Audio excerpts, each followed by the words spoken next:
In the crowded halls of a busy high school, students moved between classes, chatting and laughing. Among them was a girl who didn't quite fit in. Her clothes were simple and worn, the kind that showed she didn't have much money to spend on fancy things. Her backpack was old, with a few patches sewn on to cover holes. She kept her head low as she walked, trying not to draw attention. Nearby, a boy from one of the most popular groups noticed her. He wore expensive sneakers and a brand new jacket that showed off his family's wealth. With a smirk, he stopped and looked the girl up and down. "Why do you even bother dressing like that?" he said loudly enough for others to hear. "No one wants to hang out with someone who looks like they just came from a thrift store." The girl felt her cheeks burn with embarrassment. She wanted to say something, anything, but the words wouldn't come. Other students glanced over, some laughing quietly, others just watching. The boy's friends joined in, whispering and snickering. It was clear he belonged to a different world, one filled with money, status, and easy acceptance. She was from a small family that struggled to pay bills and keep food on the table. Their worlds didn't mix. Without waiting for a reply, the boy turned and walked away, laughing with his friends. The girl stood there feeling small and invisible, the weight of his words heavy on her heart. At home, the girl's world was very different from the flashy halls of her school. She lived in a small apartment with her mother and younger brother. Money was tight, and sometimes there wasn't enough to buy new clothes or even treats. Her mother worked long hours cleaning offices, and the girl helped out whenever she could, doing chores, watching her brother, and studying late into the night by the dim light of an old lamp. Despite the hard days, the girl had big dreams. She wanted to go to college, get a good job, and make a better life for her family. She knew it wouldn't be easy.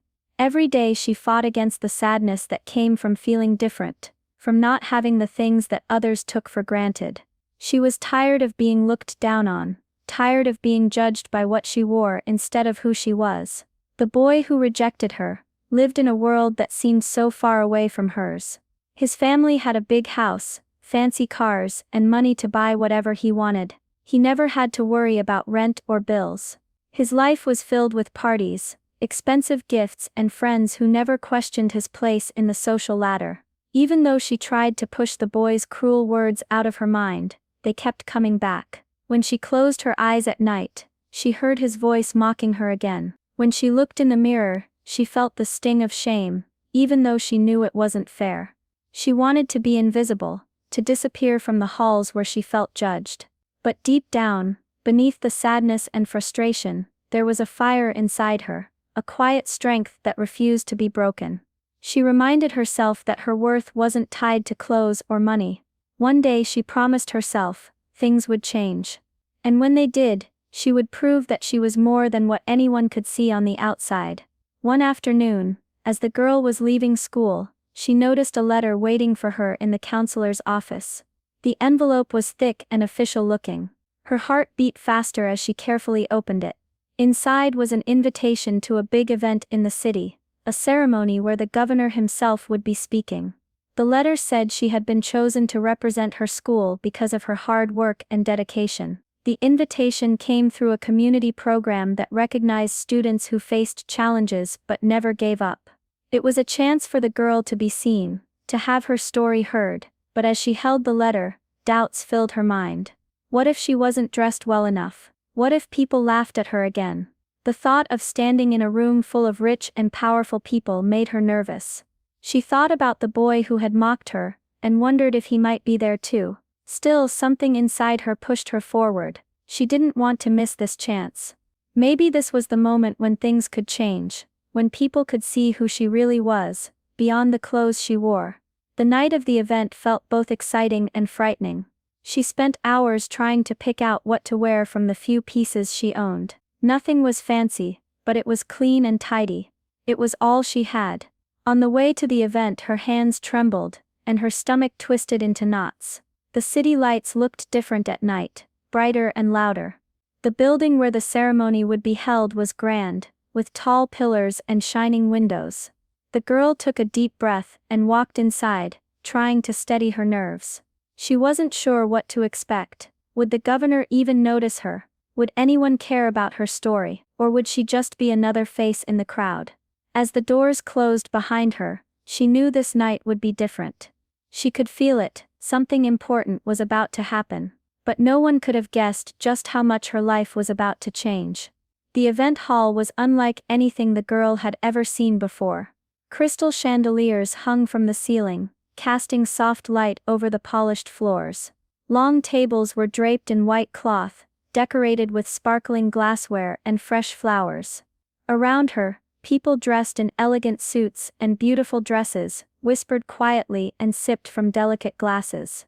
The air smelled of expensive perfume and fine food. It was a world far removed from her own, and for a moment the girl felt small and out of place. Her heart pounded as she moved through the crowd, clutching the invitation tightly.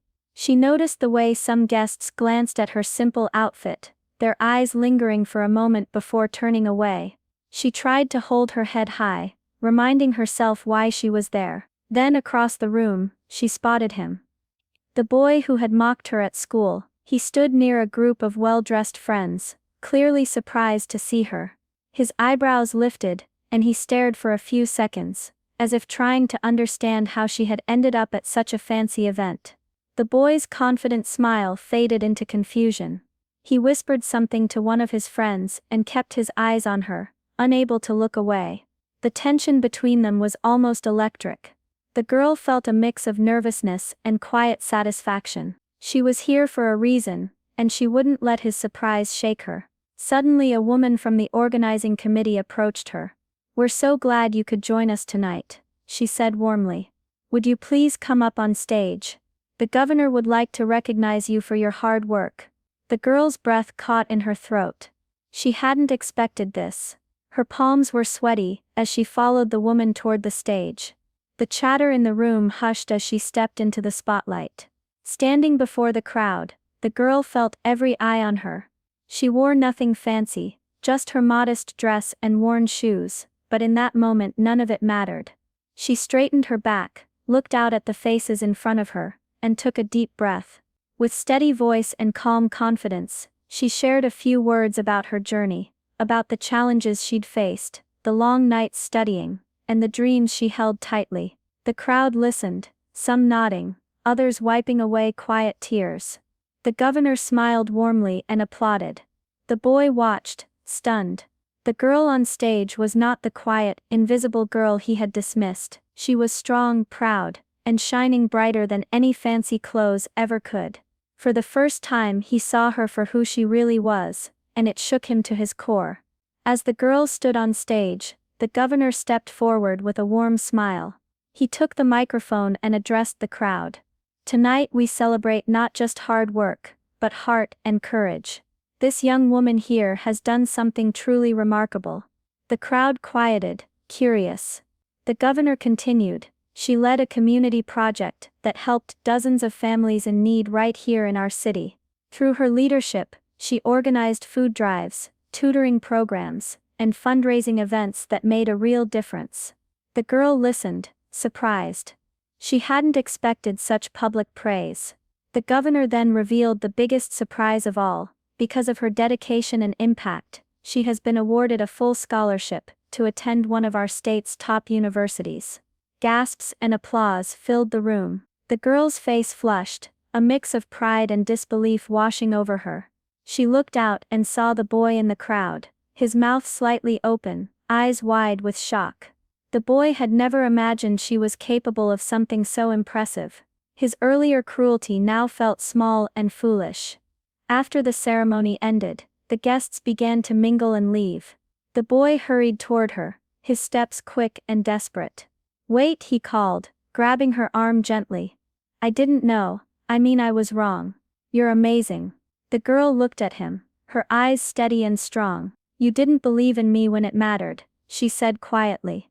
"It's not about what I wear or where I come from, it's about who I am and what I do." Without waiting for a reply, she pulled her arm free and walked away, head held high. She didn't need his approval anymore. The boy stood there, regret weighing down his heart. He realized that judging someone by their clothes or background was shallow and unfair. But for the girl, this was more than a lesson learned by someone else. It was the moment she took control of her own story, proving that true worth comes from inside.